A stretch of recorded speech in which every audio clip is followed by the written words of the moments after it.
Let me be straight with you. Everything you've been told about burning belly fat is probably wrong. Not slightly off, completely, fundamentally wrong. And the worst part? The advice keeping you stuck is the same advice fitness culture has been screaming at you for decades.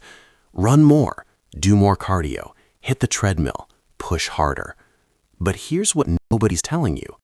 The people who lived thousands of years before us, before gyms, before fitness trackers, before morning run clubs and calorie counting apps, they had almost zero visceral fat.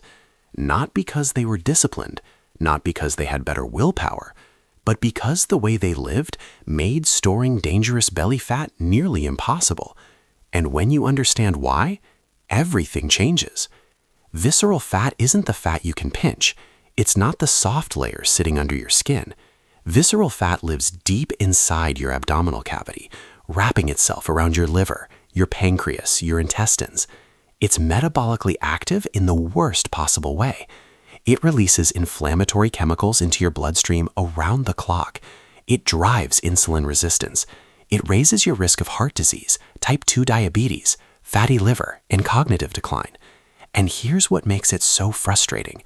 You can be relatively thin on the outside and still be carrying dangerous levels of visceral fat on the inside.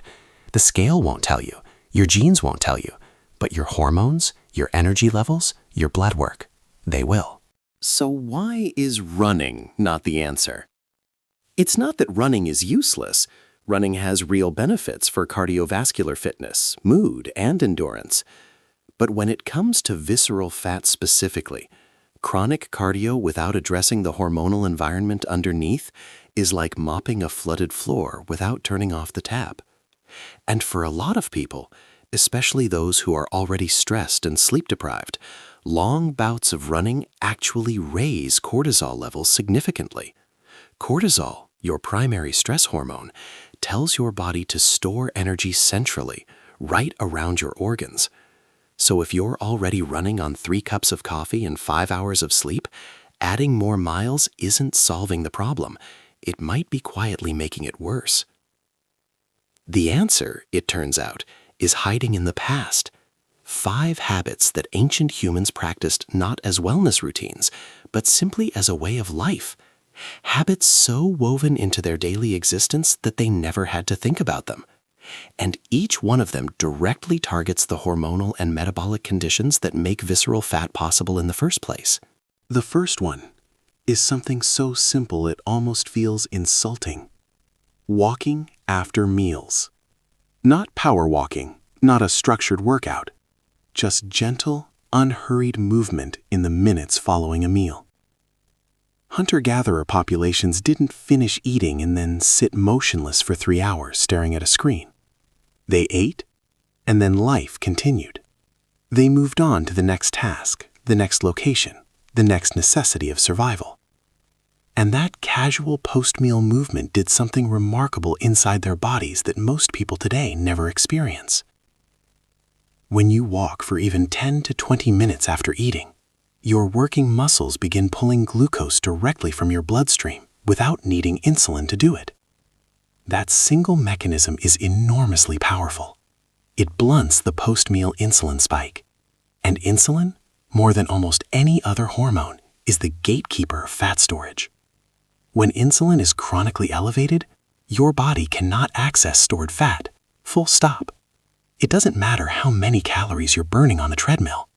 If insulin is high, the vault stays locked.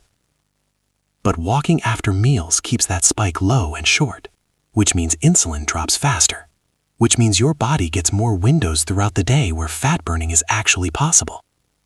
Do this after breakfast, lunch, and dinner consistently, and you will likely see more visceral fat reduction than you would from adding 2 extra cardio sessions per week. It's not glamorous. It doesn't feel like a workout. That's exactly why it works.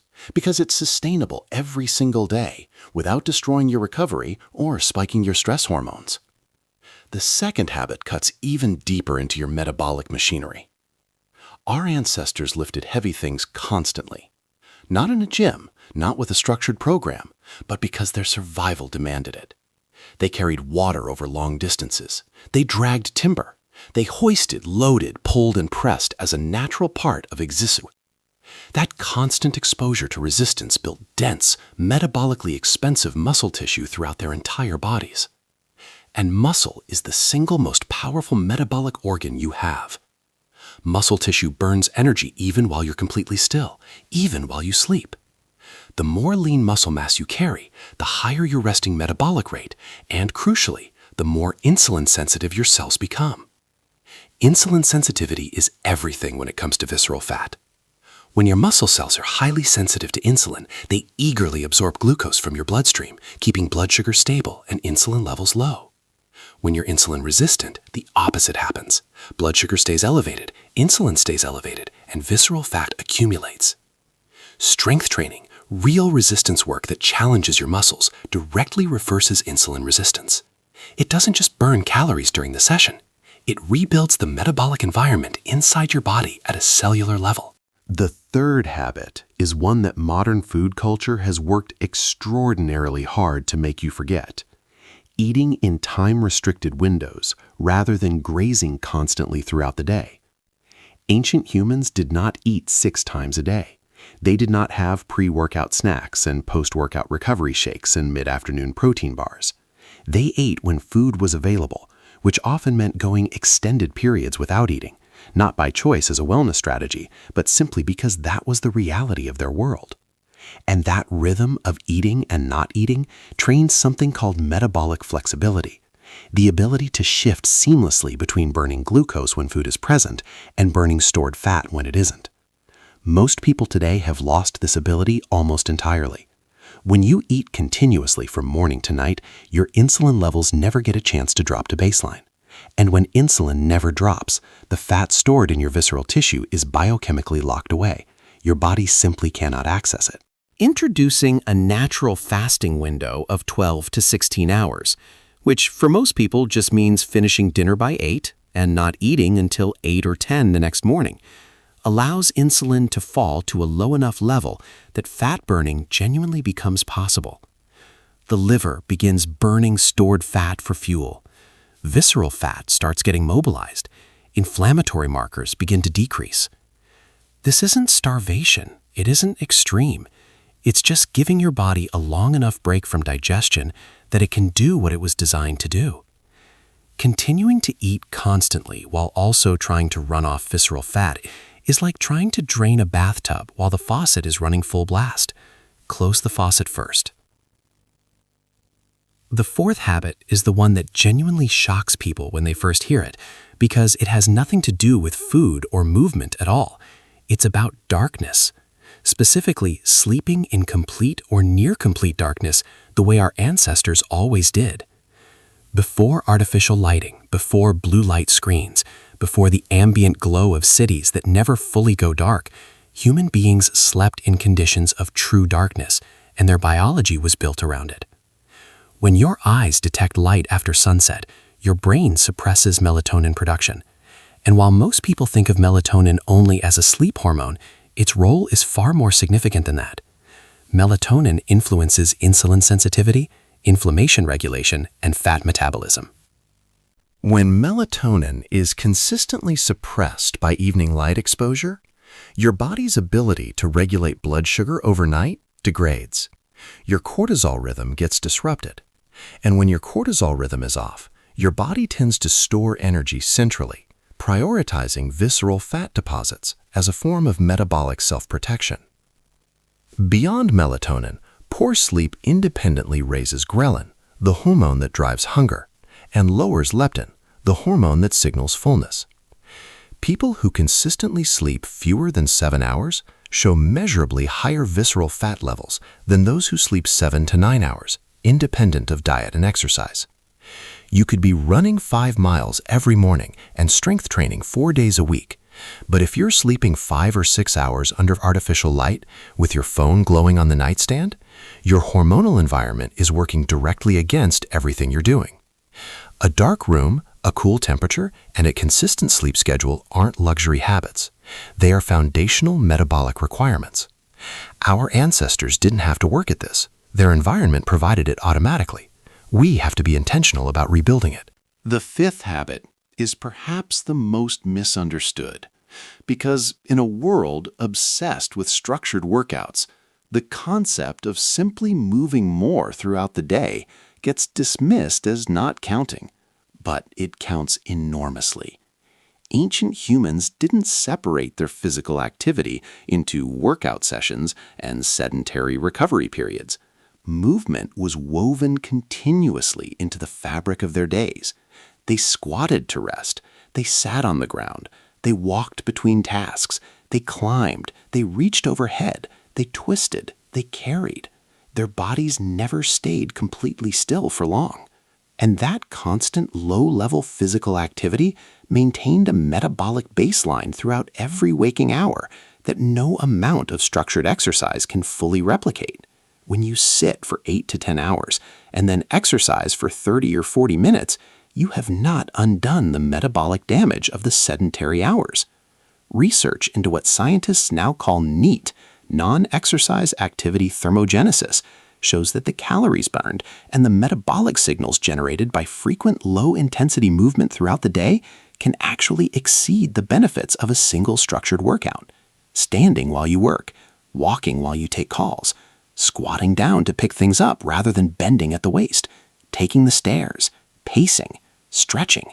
These aren't substitutes for real training, but they keep your metabolism active and insulin sensitive throughout the entire day, rather than just during a narrow workout window. Think of it this way. A structured workout is a spike. Daily movement is a constant, steady flame burning underneath everything else. Visceral fat responds far better to the flame than to occasional spikes. Now here's the uncomfortable truth that ties all of this together. Running isn't the villain. It never was. But if you are chronically stressed, chronically sleep-deprived, eating around the clock, sitting for most of your waking hours, and relying on cardio sessions to compensate for all of that, you are not fighting visceral fat. You are fighting your own biology with one hand tied behind your back.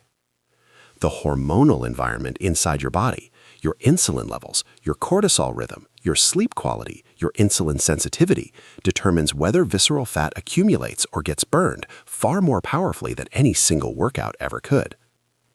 Ancient humans didn't have fat loss strategies. They didn't need them. Their environment handled everything automatically. The movement, the fasting windows, the darkness, the physical labor, the post-meal activity, all of it happened naturally as a consequence of how they lived. We've engineered all of that out of our modern lives and replaced it with a chair, a screen, artificial light, constant food availability, and chronic low-grade stress. The real shift isn't adding harder workouts to a broken foundation. The real shift is rebuilding the foundation itself. Walk after your meals. Every meal, every day. Build real muscle through resistance and load. Stop eating continuously and give your body long enough windows to actually burn stored fat. Protect your sleep with the same seriousness you protect your diet, and find ways to keep your body moving gently and consistently throughout the entire day, not just during scheduled exercise. None of these things are extreme. None of them require expensive equipment or a perfect schedule or superhuman discipline. But when you layer them together consistently, they fundamentally change your hormonal environment. They lower baseline insulin. They regulate cortisol. They improve insulin sensitivity. They rebuild metabolic flexibility. And visceral fat, deprived of the exact conditions it needs to survive, begins to disappear. Not because you burned it off, but because you stopped creating the environment that made it necessary in the first place. That's the lesson our ancestors lived every day without ever knowing they were teaching it, and it's available to you right now, starting today, with nothing more than a short walk after your next meal.